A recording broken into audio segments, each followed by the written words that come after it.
श्री स्वामी समर्थ. आपण सगळेच आपल्या जवळच्या माणसांची काळजी घेतो, पण जेव्हा हीच काळजी स्वतःची घेण्याची वेळ येते तेव्हा मात्र दुर्लक्ष.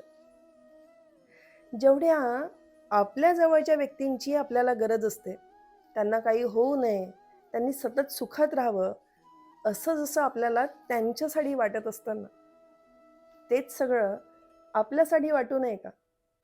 जेवढं महत्त्व आपण इतरांना देतो, तेवढं स्वतःला देऊ नये का?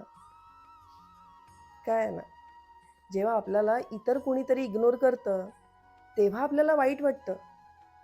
पण जेव्हा आपणच आपल्याला इग्नोर करतो, तेव्हा चांगलं कसं वाटू शकतं? जशी काळजी इतरांची घेणे हा एक आपल्या आयुष्याचा भाग आहे ना, तसंच स्वतःची काळजी घेणे हाही एक अविभाज्य भाग आहे. स्वतःला इग्नोर करू नका. आपल्या त्रासाची, आपल्या मनस्थितीची काळजी आपल्याला घ्यायची आहे.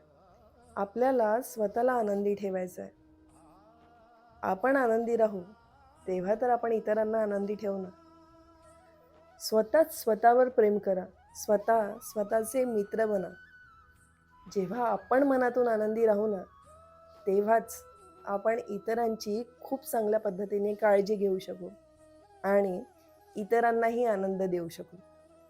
स्वतःच्या मनाला इग्नोर करू नका.